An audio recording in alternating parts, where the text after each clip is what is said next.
sempat sakit masuk rumah sakit loh Ustadz. Jadi masuk rumah sakit itu saya minta piti bimbel kama kok sagan Ustadz. Jadi awak lulus SMA, kak masuk kuliah, adik dalam proses terapi, ama masuk rumah sakit, kakak sedang KKN, itu ujungnya piti saya doang itu kan gitu tuh. Nah, baat sampai terbuka jalan dapat beasiswa tuh.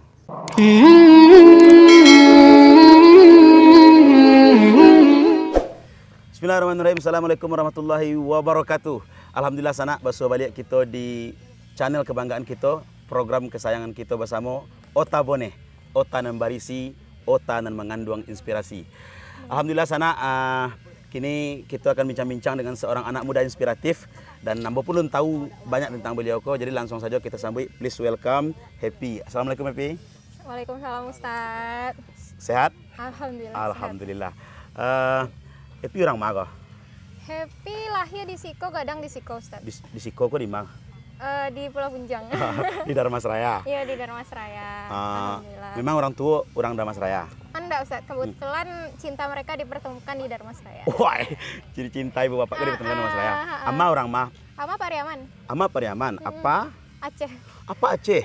Jadi kok perpaduan Aceh Minang kok ya? Iya, amin. Aceh Minang. Epi, kita ingin tahu lebih banyak lah. Epi pendidikan di mana? TK Aisyah tahu Ustadz? Ya. Yang di Simpang Ampe. Ya. Kayak bakso lama tuh Ustadz. Oke. Nah, itu TK di situ. SD di SD Bara ya namanya kini yang batingke di Pungko Kantu Bati Ustadz. SD Sabaleh TK terakhir Aisyah namanya SD 08. SD 08 gini. Ya, gini. SD 08. Terus SMP-nya di SMP 1 Pulau Punjung. Oh, SMP 1 ya. SMA? Di SMA Sumbar, SMA 1 Sumbar. Padang Panjang? Iya, Padang Panjang. SMA 1 Sumbar. Dulu waktu tamat SMP untuk masuk ke SMA tuh barek enggak perjuangannya tuh? Karena SMA 1 Sumbar tuh kan agak banyak diminati gitu. Cukup barek sih, Ustadz. Kalau diingat-ingat Ustadz, Satyo perubahan jenjang hidup Happy agak ya ada lah gitu pengingat dari Allah ya Ustadz ya. Agak dramatis ya. Ya ada dramatisnya lah gitu. Dramatisnya waktu masuk ke SMA Sumbar tuh. Sananya dramatisnya dari izin sih Ustadz. Jadi itu dari segi ayah sih, ayahku orangnya agak penyayang, lembut gitu. Nggak bisa pisah sama anak-anak gitu dong. Oh gitu. Jadi ketika abang Happy saya dulu nih SMA di luar nggak diizinan dong. Laki-laki itu ya? Iya laki-laki. Artinya apa sosok yang kurang siap berpisah jo anak gitu ya? Kurang siap lah. Kini Epi kuliah di UGM. UGM itu mungkin bukan hanya Sumatera Barat ya. Putra-putri Indonesia lah. Itu pasti punya mimpi ingin kuliah di kampus bergengsi seperti UGM. Coba apa faktor utama yang mendorong ingin kuliah di UGM dan bagaimana perjuangan untuk bisa sampai masuk di UGM? Kok drama lo lihat Ustadz? Jadi awal mula sebenarnya yang ingin Happy capai bana, yang Happy impikan bana dari SMA kelas 2 atau kelas 1 tuh udah UGM tuh Ustadz. Jadi awal mula Happy tuh nih masuk UI Ustadz. Terus Universitas Indonesia bukan karena universitasnya, tapi karena jurusan, ada satu jurusan di situ yang membuat Happy tertarik gitu. Ya, namanya jurusan Ilmu Ekonomi Islam. Itu emang dari ada di UI itu? Ada bisnis Islam, ekonomi Islam. Sebenarnya banyak sih Ustadz universitas yang menyediakan itu, tapi kalau nggak salah pioner jurusan IKO di universitas negeri yang bukan universitas Islam ya Ustadz, di UI gitu kalau nggak salah. Terus Happy melihat entah kenapa Happy yakin jurusan IKO kok sedang berkembang gitu Ustadz. Kemungkinan artinya prospeknya untuk masa depan bagus gitu ya. Prospeknya bagus. Dan Happy waktu itu nyobanya jadi dosen Ustadz. Oh gitu, jadi Iya. cita-cita jadi dosen kok? Kalau cita-cita kecil dah itu Ustadz. Tapi kebetulan di umur itu cita-cita nih jadi dosen ekonomi Islam tuh. Jadi minimal ketika ini berkembang prospeknya bagus tuh pasti ini butuh orang tenaga untuk mengembangkan dirinya sendiri si jurusan itu gitu kan. Nah makanya Happy dulu nih jadi dosen di jurusan itu, makanya Happy nih ambil itu gitu. Oke, jadi cita-cita kok bisa berubah-ubah ya? Berubah-ubah Ustadz. Jadi waktu kete, waktu remaja dan kini kok jadi mahasiswa tuh enggak sama lah dong? Enggak sama. Semakin gaya semakin realistis Ustadz. Oh gitu ya. Jadi perubahan itu bukan karena ingin mengupgrade mimpi, tapi justru karena ingin lebih realistis ya. Begitu Ustaz. Oke. Mungkin yang waktu kete itu mungkin terlalu tinggi, kemudian setelah kadang mungkin kayaknya Iko lebih realistis gitu, lebih masuk akal gitu ya. Dan sebenarnya Iko poin yang ditunggu-tunggu ke sana. dari beberapa informasi yang kita himpun, Happy ko mahasiswa yang pernah mendapatkan beasiswa 100 juta. Ya. Klarifikasi sih Ustaz. Apa tuh? Apa itu? 98,5 Ustaz. Oh, itu setelah dipotong pajak ya. Itulah gitu. Beko takutnya kawan-kawan berpikir pasti 100 juta gitu Ustaz. Gitu. Beko kita jalan Ya, Ustaz. 98,5 itu sampai ke tangan tuh. Iya Ustaz. Oh, mungkin apa awalnya mungkin 100 juta tuh nak bunyinya. Nah, ya whatever lah gitu. Yang pasti pernah dapat beasiswa 100 juta kemudian sampai ke tangan 98,5 mungkin potong pajak dan segala macam lah. Kita anggap itulah gitu. Itu bilo masuknya ketika di sekolah kah atau ketika jadi mahasiswi? Ketikalah jadi mahasiswa Ustaz. Apa Jadi apa Pak Ustaz? Sorry Ustaz. apa kok bisa dapet gitu? Banyak beasiswanya tuh mata. Alhamdulillah ya Ustaz. Sebenarnya itu rezeki nah Ustaz. Dan kebetulan waktu itu emang lagi butuh-butuhnya gitu Ustaz. Lagi butuh uang. Jadi dari semua drama hidup Happy tadi tuh Ustaz, yang paling barek tuh yo pas SMA ke kuliah gitu. Jadi ujian ekonomi yang paling barek tuh di situ. Maksudnya ujian ekonomi orang tua kok? Iya, walaupun orang tua sama-sama PNS, tapi kebetulan waktu itu abang sedang kuliah dan ingin KKN, akan KKN gitu kan, lagi penelitian gitu. Happy harus bimbel juga, biaya perpisahan, biaya apa gitu kan. Terus mikirin pesawat beko baa gitu, kuliah beko UKT-nya baa, pasti UKT tertinggi kan. Kalau orang tua dua-duanya PNS itu biasanya UKT tertinggi gitu kan. Terus adik kebetulan berkebutuhan khusus Ustaz, jadi sekolahnya khusus loh gitu. Biayanya kok agak lebih gadang daripada abang lah ya gitu. Inklusi? Untuk ininya tuh Ustaz, biaya terapinya. Oh gitu, ya oke. Biaya terapinya lebih gadang lah. Tuh adik masih sekolah loh, di bawah kami berampe Ustaz. Jadi ama waktu itu sempat sakit, masuk rumah sakit loh Ustaz. Jadi masuk rumah sakit itu saya minta PT bimbel ke ama kok sagan Ustaz. Jadi awak lulus SMA, masuk kuliah, adik dalam proses terapi, ama masuk rumah sakit, kakak sedang KKN, itu ujungnya PT sih sadonya itu kan gitu ta. Nah, baat sampai terbuka jalan dapat beasiswa tuh. Apa momennya waktu itu? Jadi waktu itu sempat karena kesadaran diri sendiri sih Mbak Bayo. Kayaknya kalau ke kuliah kok nggak bisa barok nah orang tua doang. Maksudnya bukannya nggak bisa barok, tapi nggak ingin membarean gitu kan. Jadi sempatlah curhat sama guru BK. Bisa nggak kira-kira, ada nggak peluang kira-kira dapat bidik misi atau beasiswa yang membiayai UKT? Soalnya kan yang barek soalnya UKT kan Ustaz. Yang membiayai UKT atau minimal UKT agak rendah lah walaupun orang tua PNS gitu kan. Nggak ada do kesiannya nggak ada harapan. UKT ko aku nggak sado kami ngerti UKT ko biaya kuliah per semester. UKT ko uang kuliah tunggal, tapi untuk beberapa sebagian besar universitas negeri lah pakai UKT kini, dan itu disesuaikan sama pendapatan orang tua, pendapatan pokok orang tua. Kok pesanan kami lah tiba tadi kok? Lari ke situ. Kok lari ke situ? Lari ke Marisa lah sekali ya. Kami awi loh kok. Nah jadi sudah tuh temui guru BK. Setelah itu? Curhat lah kan Ustadz. Baca ronyo agak baca ronyo biar ada ndak beasiswa yang kira-kira bisa Happy dapatkan, pantas Happy dapatkan gitu kan. Terus karena latar belakang orang tua dulunya PNS, ndak dodo gitu. Akhirnya tapi ibuku untungnya bau selalu nyari solusi untuk Happy Ustadz. Jadinya cari tahu lah. Kebetulan dapet lah kabar ada beasiswa namanya beasiswa unggulan. Beasiswa unggulan kok ada beberapa cabangnya loh, salah satunya untuk masyarakat berprestasi. Jadi walaupun Happy tidak melihat latar belakang keluarganya, yang pentingnya punya prestasi gitu. Iya. Kebetulan walaupun mama papa PNS gitu kan, alhamdulillah bisa daftar gitu. Daftar pertama Happy nggak lolos Ustaz. Daftar kedua Happy baru lolos pas lah jadi mahasiswa. Apa yang dites waktu itu? Bidangnya? Seleksi berkas, seleksi proposal, berkas, esai, proposal, sama wawancara Ustaz. Dan tahapan demi tahapan itu banyak kompetitor tuh? Banyak sih Ustaz. Maksudnya ateh nama beasiswanya saya masyarakat berprestasi kan. Coba kalau masih ingat waktu itu berapa kuota yang tersedia dan berapa orang yang melamar untuk ikut mendapatkan beasiswa itu? Kalau waktu itu nggak terlalu diekspos sih Ustadz, cuma pas wawancara, yang lolos wawancara tuh otomatis kan berarti lah lolos dua seleksi dua yang seleksi sebelumnya. sebelumnya. Yang lolos wawancara sih waktu itu kami disewain hotel untuk kami wawancaranya. Berapa orang? Kurang tahu sih Ustadz, tapi Tapi cuma banyak? banyak. Itu tuh yang wawancara bareng Happy tuh untuk area Joglo Semar, Jogja, Solo, Semarang. Epi masuk dari wilayah mah? Jogja. Masuk dari wilayah Jogja gitu. Soalnya lah pas Itu lagi setelah mahasiswa. jadi mahasiswa. Soalnya Cuman kuliah lah mulai tuh. alah Semester 1. iya. Nah, lulus kan?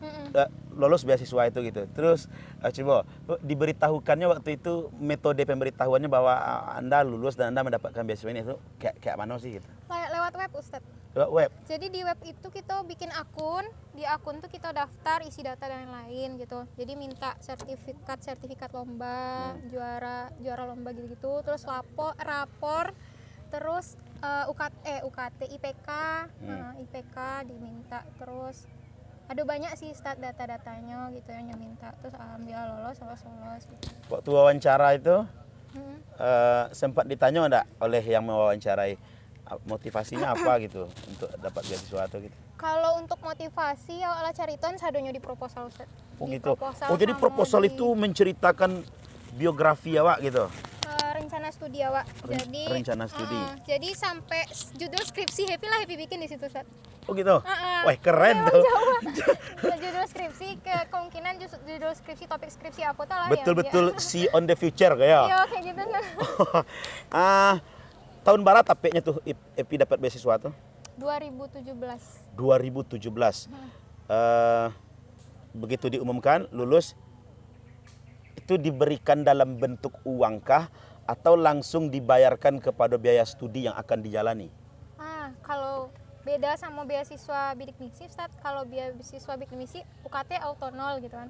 Kalau Iko di reimburse gitu maksudnya cairnya tuh 4 kali dalam satu periode. Jadi sampai 100 juta tuh 4 kali cair. Iya, sampai Happy tamat. Iko masih ada berapa yang belum cair gitu. Jadi cairnya 4 kali. Dan rato-rato cairnya tuh setelah Happy bayar UKT gitu. Jadi Beko pitih. Oh ditalangi dulu gitu. Ditalangi dulu. Jadi Beko kalau lah turun Happy kembalikan uang mama gitu. Sama lo ya klaim BPJS ya. Iya kayak gitu.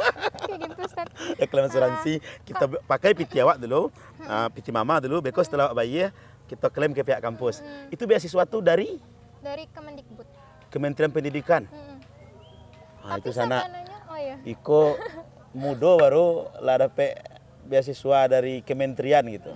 Awak mengijak kementerian sih enggak pernah di sana. Jadi ndak auto nol langsung biaya UKT tadi deh ya. Enggak kayak gitu loh, Ustaz. Berarti tetap proses perkuliahan normal, cuma beko dananya tuh dihandle oleh beasiswa itu. Awak yang jadi urusannya ke awak saja. Jadi awak beko PT dicairkan ke awak. Jadi awak beko. Oh lama lah tuh. Lama Ustaz. Dah lamanya pas sertifikasi orang tua misalnya belum cair lah. Otomatis orang tua tetap berpikir UKT yang bulan itu tapi lamanya kalau misalnya ya tapi kamu utang sabanta nyaman jalan cair. Cairnya kan sampai kali Ustaz. Alhamdulillah sekali cair tuh kadang bisa 3 kali UKT. Jadi kan tergantung awak lo Ustaz, tergantung awak. Kawan Happy ada yang cair langsung beda. Waktu itu bara besaran UKT Happy? Happy tuh 7 juta Ustaz. 7 juta UKT-nya. Sekali cair ada 30 juta, 25 juta? Happy Jalehan ya Ustaz. Yang pertama tuh 22,5, yang kedua tuh 32,8, 32,9, ketiga 32,9, Bekoko yang ke depan 10,5 kalau enggak salah. 10,3 atau 5 gitu. Lah habis ada itu? Enggak Ustaz. Bayo UKT Beko ada yang kadibayih lah atau apa masih ada yang simpan, ada yang bayar investasian kayak. Kini Happy semester 8. Iya. Sedang skripsi. Jurusan apa sih? Manajemen Ustaz. Manajemen. Iya, Fakultas Ekonomi. Fakultas Ekonomi UGM. Iya. Jadi seluruh pembiayaan sampai hari kini kok dihandle oleh beasiswa itu. Alhamdulillah cukup. Lebih ya Ustaz. Lebih ya? Nggak biti sangat tuh ya. Soalnya Giko dibandingkan beasiswa lain biasanya biaya bulanan tuh di bawah Tetap nyari sejuta, surang di ya. bawah sejuta. Kalau Happy di atas 1 juta.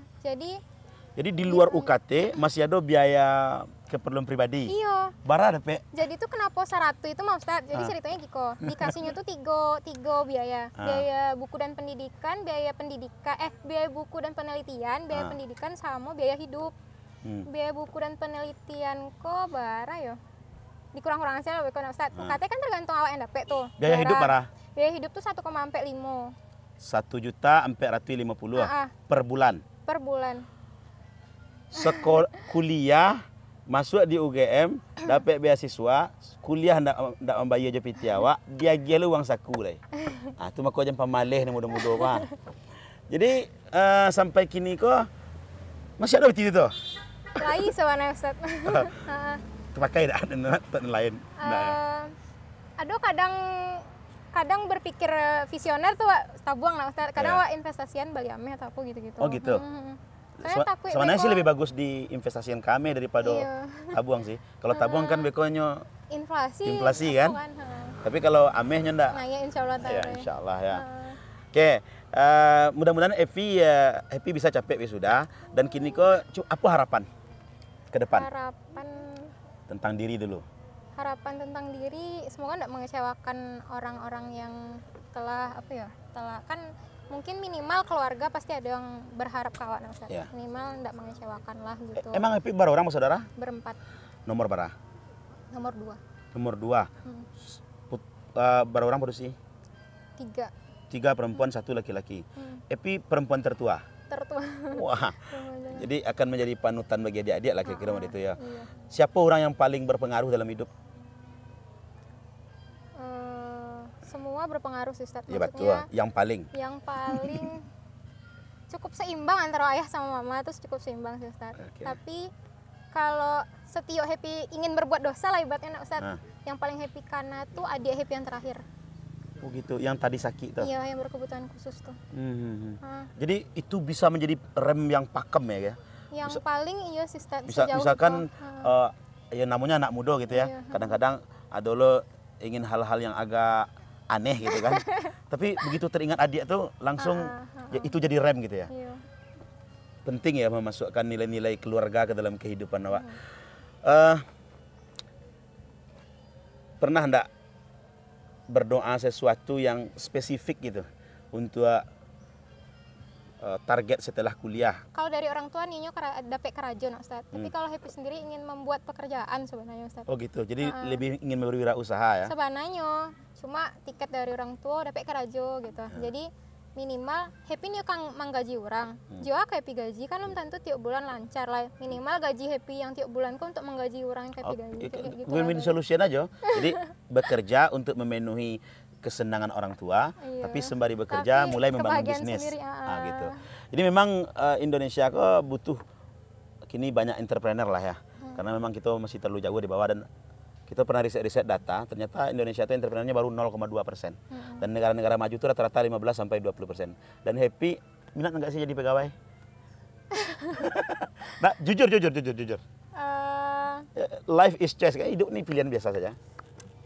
Minat tapi yang berhubungan sama hobi Happy lo gitu Ustaz. Oh gitu. Misalnya kan Happy kan tadi niatnya di wirausaha, minimal kalau emang jadi pegawai Beko yang ngebantuin para wirausaha misalnya kayak di Kementerian UMKM atau apa gitu Ustaz. Kalau di bawah mungkin kalau di Kabupaten Koperindak dan segala macam. Minimal hasrat untuk mengurusi dunia usaha itu ada gitu ya.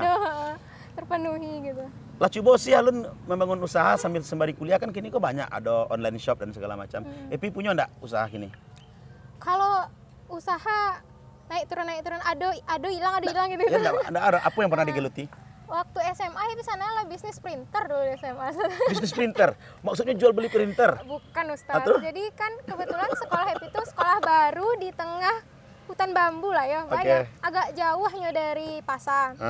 Jadi tuh Happy berpikir kalau Happy bikin bisnis printer laku dan monopoli kok. Jadi ikut tak bisnisnya lah jalan dari sekolah. Maksudnya sekolah beko kok nak fotokopi nak ngeprint. Pasti ke Happy. Ndak perlunya keluar ke pasar yang jauh ya. Jadi satu-satunya dan monopoli gitu ya. Jadi soalnya kawan-kawan yang lain tuh banyak yang punya printer Ustaz, tapi mungkin memikirkan beko takut printernya rusak kan bilang deh amannya tuh Pak. Happy memang sejak awal Happy izin ke mama boleh Happy beli printer untuk bisnis memang gitu. Dan le dapat untung? Iya Ustaz. Tambah tidak printer barunya. Indah sih Ustaz, cuma selama itu berjalan dulu tuh Happy lah pernah nabung aja kalau Ustaz yang di luar kebutuhan ada agak 2 jutaan gitu. Itu masuk SMA tuh? Waktu SMA. Waktu SMA lah pandai jadi PT sudah. Kini selama kuliah kau lah, apa bisnis yang pernah dicoba? Kuliah dulu pernah bisnis kopi tapi bukan dari biji kopi. Jadi Epi semacam lomba bisnis plan gitu dari UGM. Tunggu dulu. Bisnis kopi tapi bukan dari kopi. Iya. Dari biji-bijian lain lah Ustaz gitu. Jadi inovasinya di situ. Pernah pitching juga dengan bisnis itu. Tapi gitu. outputnya disebut kopi? Iya, karena rasanya mirip gitu Ustaz. Jadi lah pernah pitching lo sama investor untuk itu gitu. Itu asesmen sendiri tuh? Kami tim waktu itu. Tim. Tim lah pitching investor lo lah pernah lo ada penawaran. Perusahaan es krim yang ingin beli kopinya kopiko untuk rasonya kayaknya. Penambah gitu. raso es krimnya. Iya. Kini ada enggak yang lagi running gini kakak? Yang lagi running, Happy punya bisnis laporan keuangan gitu Ustaz. Laporan keuangan? Kebetulan Happy manajemennya keuangan. Maksudnya ada orang yang ingin buat laporan keuangan, minta tolong ke Happy? Iya. Jasa Happy? Iya. Dibayar? Dibayar loh. Kalau tidak dibayar tidak bisnis sama orang sana. Awalnya dari membantu orang sih Ustaz, tapi setelah Happy cari, wah peluangnya gadang. Jadi orang awak kok, kiranya lah di Jawa pun penganannya piti aja sana. Awalnya orang minta bantu. Lama-lama pikir, oh kok kalau bantu free tarifnya namu kalau kok peluang piti gitu. Barang untuk satu jasa laporan keuangan. Paling gadang Happy dari satu bisnis pernah dapet 4 atau 5 gitu sih. Sampai 5 juta? Satu laporan keuangan? Tergantung, itu kan skopnya ini beli. Oke, itu maksudnya yang buat itu korporasi kah, pemerintah kah, atau UMKM rata-rata. UMKM rata-rata. Jadi UMKM itu mungkin dapat kucuran dana dari pemerintah dan mereka tidak mengerti cara membuat laporan keuangan yang baik. Ini wajib punya. Diupahnya kayak pi. Iya. Sana-sana di ranah Minang yang punya UMKM, yang punya pokoknya punya badan usaha lah yang membutuhkan laporan keuangan tapi tidak ngerti cara membuat laporan keuangan yang baik dah. Boleh ya. Nanti kita tampilkan di deskripsi channel YouTube beliau dan segala macam. Silahkan, mudah-mudahan jadi lahan bisnis baru kan. Terakhir, Epi sebagai anak muda Minang mencari kini pemuda-pemudi Minang tuh kini kok sedang up, stagnan atau justru down? Sebenarnya kalau akumulasi Happy kurang tahu Ustaz. Soalnya kan mesti ada riset ya. Masih ada riset. Cuma sebagian kasat mata lah yang nampak. Sebagian kecil naik. Tapi sisanya stagnan menurut Happy. Sisanya stagnan. Soalnya ada beberapa misalnya kayak kawan-kawan mungkin yang pernah Happy kenal dulu atau adik-adik kawan-kawannya Gali atau Ba gitu. Happy berpikir awalnya menurut Happy di UGM tuh lah prestasi juga menurut Happy kan. Ternyata banyak yang lebih wow dari Happy gitu. Orang keluar negara ya. Bukannya menurut Happy wow. Cuma ternyata Darmas Raya kok maju kok gitu. Untuk dari segi siswa-siswanya open minded kok, cuma sayangnya tuh ndak marato Ustaz gitu ya. Sayangnya ndak marato. Jadi kalau yang unggul bana, kalau yang stuck gitu-gitu aja gitu ya. Itu menurut Epi faktor keluarga kah, faktor lingkungan kah, atau memang manusianya itu sendiri yang seperti itu? Sebenarnya kalau dari semuanya berpengaruh, tapi kalau menurut Happy lebih ke manusianya sih Ustaz.